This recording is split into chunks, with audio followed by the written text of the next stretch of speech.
I was telling them how you're a lawyer and a promoter, right? Yeah, I do.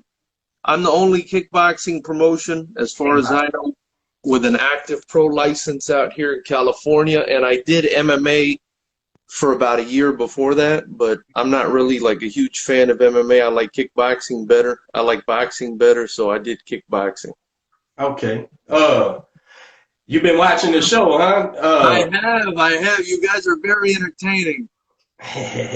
What what you make was we pretty on par with how you look at the lawsuit or no Yeah, or what?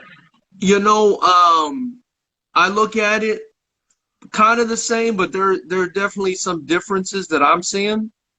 Uh-huh. So Like, for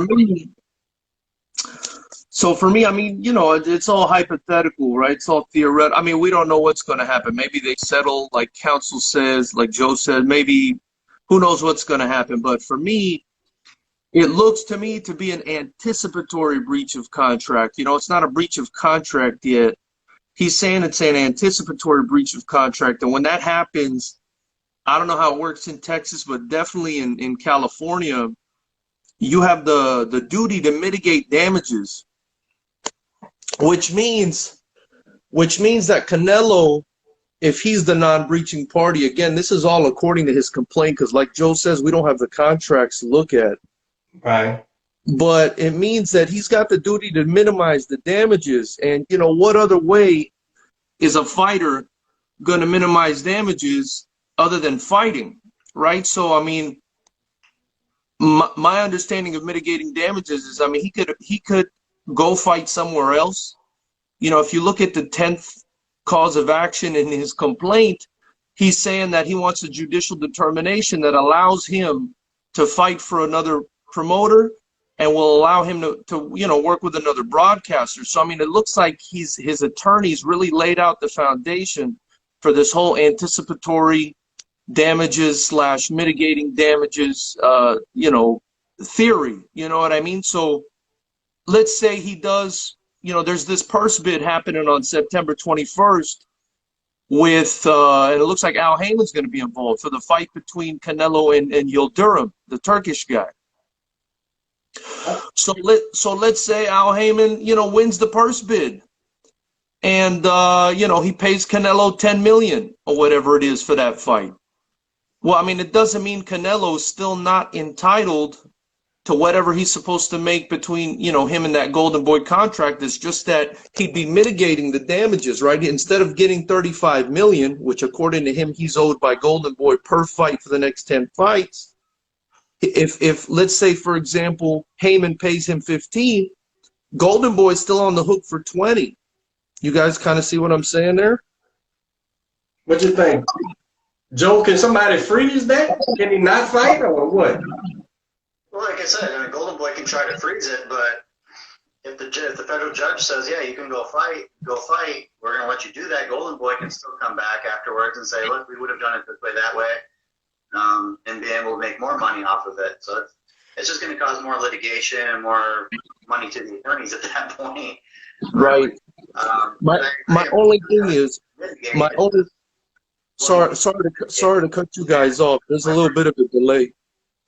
To the point where him fighting for $10 million is going to cost Canelo more money. In the end, with the action, there'll be suits and stuff. Is what you're saying? Costing more. What I'm saying is, He wants, like you're saying, he's guaranteed the $35 million. Heyman's only willing to offer the 10 or the 15. Whatever, right? Well, does that money go into a coffer pending the litigation at that point? Because then nobody's really making any money. So it would take a lawsuit. We all have to go over to De La Hoya. It's gonna take a lawsuit regardless, maybe, huh? Yeah.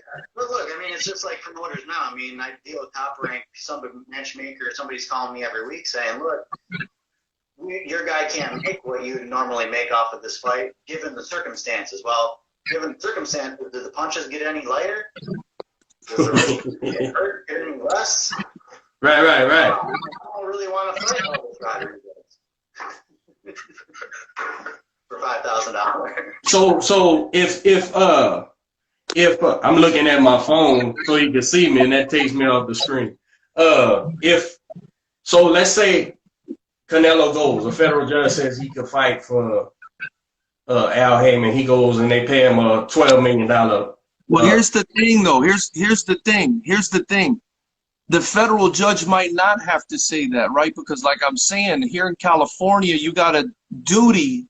Because I think this is the reason the attorneys laid out the complaint the way they did.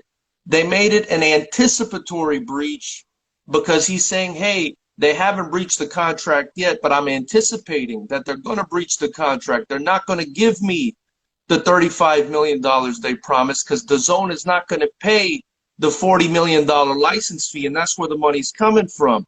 So you have the duty to take reasonable steps to mitigate the damages. I don't think he really has to sit around. I mean, I could be wrong, but I don't think he really has to sit around and wait for a judge to tell him, okay, yeah, you can go and stop the blood flow. I think he can go and maybe take a fight if he wants. And I think by him including in his lawsuit that he wants permission to fight for other promoters and for other broadcasters, he's kind of setting this whole thing up to make it look like, look, I'm trying to minimize damages for everybody. Let me go. Look, I'm going to fight for somewhere else. This way, De La Hoya doesn't owe me the full 35. Do you guys kind of see what I'm saying there? Yeah. Well, what Canelo's attorneys should really do is to look into whether or not the contract with De La Hoya is illusory, meaning like an illusion, because he never had the money to pay in the first place. He was depending on his broadcast company. Right. So, here's if I'm De La Hoya's, everything you promised me, you couldn't fulfill. And Joe makes a great point there, because that's where I see the problem with this whole situation. I think, me personally, this is what I put on the YouTube channel. My problem with this whole situation, and Joe, you'll understand this terminology, is there was no meeting of the minds, really. Because if De La Hoya is telling Canelo, and this is what it says according to the complaint. I mean, all we have is the complaint. We don't have the contracts. But if De La Hoya is telling Canelo that you make the final decision as to who you fight, and De La Hoya is also telling DAZN in a separate contract that you get to approve who he fights, well, was there really a meeting of the minds there? I mean, this could invalidate the entire thing, right? That's where I was confused, Joe. That's where I was confused at. If one contract says basically Canelo gets to say who he fights, and then another contract says DAZN gets to say who he fights, final say. Well, who the fuck? Somebody's fucking up, right? That's what I'm thinking. And then to what Joe is saying, that's compounded because De La Hoya doesn't have the money to pay that $35 million. He's getting it from the $40 million license fee that DAZN is giving him. So it's kind of like that contract depends on the other. And then hoping that there's a live gate, because the live gate brings in about $100 million. Right. No live gate fucks up. Right. Well, I tell you what, fellas, I think this is informative for everybody, man. Because being a trainer / management by having to be, and my partner, and having both you lawyers, because we arguing the case that who knows, they may drop a bombshell down, 2 weeks from now that changes the whole fucking thing. But yeah. I think it gives people insight on this thing, and it makes the fans look and say, shit, I was just rooting for Canelo like he was the fucking Yankees. It doesn't work like that. It doesn't work like that at all. I got to put some respect to Mayweather Promotions, because even though he doesn't fight his guys, it's probably because he doesn't want to get in over his head like De La Hoya. Well, it looks like Canelo, De La Hoya and his own got themselves a little Mexican standoff. And we'll see. Time will only tell how this thing's going to end. Hopefully, he'll be in a boxing ring soon, because I know boxing fans and everyone in the business is ready to get back to it, man. Oh, yeah. I appreciate you coming on, man. We need to do some more shows, man. I'm not gonna pretend I know kickboxing, but if you need a boxing perspective, I got you. I appreciate it. Hey, I love boxing. So, you know, I'm down to talk boxing anytime. Joe, I wanted to ask you something because when I got on, I heard you talking about potentially filing a lawsuit against I guess the Texas State Athletic Commission or whatever your equivalent is over there. I wanted to ask you, so they allowed you to go through the motions of putting together an entire event, and then at the last minute, they told you that you had to pay for COVID tests for everybody? They didn't like let you know that ahead of time? No. We knew ahead of time what it was going to be. They didn't think that we were going to be able to pull it off, and we did. So we were ready to go. They were supposed to pay for their people's tests, and they weren't ready to go. They were just going to practice social distancing. Oh, man. Oh, man. They messed up bad.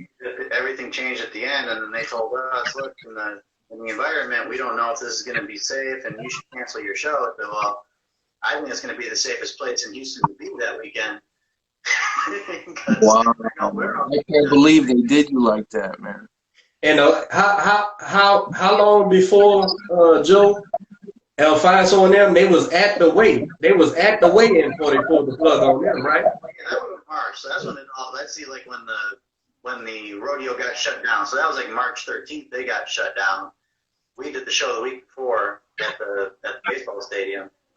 This was July. Right, so right. This was a week after the protests, and people started popping positive at that point. So they said there was a risk that they didn't want to run the risk of picking up a hospital bed for somebody else in need and taking an ambulance for somebody in need. Like, look, that's all private stuff. I mean, we've never had, I think out of 11 fights, we only had one person carted out from a show.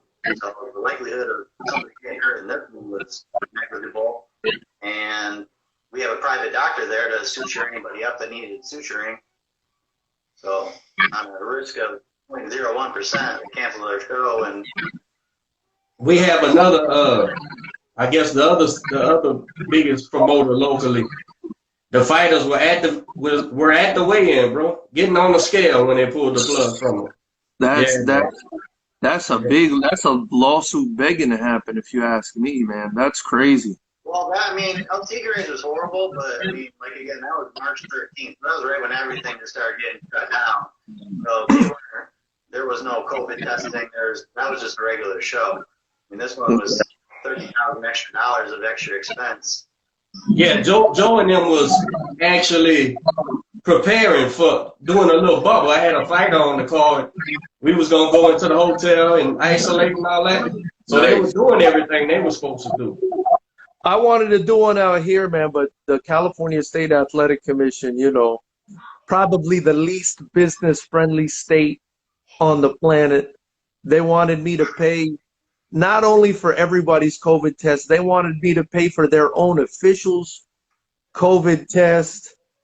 They pulled their attorney on this meeting, and he was saying that according to like the state's employment laws that we had to pay for. And I was like, hey, those guys are not my employees. Those are your employees. You guys are independent contractors. The fighters are independent contractors. Why are you making me pay for all this? But they wouldn't change their mind about it. So at least, you know, you guys don't have to pay for theirs as well. Well, I appreciate y'all, fellas. Thank you, guys. Hey, I appreciate you guys. Have a great one. And I shout someone out real quick. He's in the chat. Say it again. I wanted to shout out Big Serge Estrada. He's in the chat. He's a cut man out here in California. He's in the chat saying stuff in the chat. So I just wanted to say. Oh yeah, I know of him. Awesome. Well, you guys have a great one. Thank you for having me on. Appreciate you, brother. We'll line something up later too. I'm here. All right. Brother. Joe, as usual. Man, well, we appreciate you coming in. We're taking time off this Saturday morning. I think we learned a lot. Yeah, as usual, bro. Thanks for helping us out, bro. I think, you know, there ain't many places you can go to get this kind of information, you know. So keep an eye out. I mean, we'll have an announcement this week about what we're doing over in Mississippi. We got, you know, that we have the Texas Boxing Hall of Fame or Combat Sports Hall of Fame going on too. So boxing, kickboxing, martial arts, BJJ, we're doing that this year in December. Nice. I'll announce the recipients of that in the next 2 weeks. So a lot's going on, but I just wish boxing was back to normal in Texas so we could put some shows on. But Hey, if the show can take part in that Texas thing, let me know, man. In any capacity, you know, promoting whatever, doing the show, whatever. like I said, we'll be announcing it. Maybe we'll do another podcast to what we're going to be doing for them. Absolutely, brother. Sounds good, man. Appreciate you, Joe. All right, take care, guys. Next fighter. Gone. Peace. Well,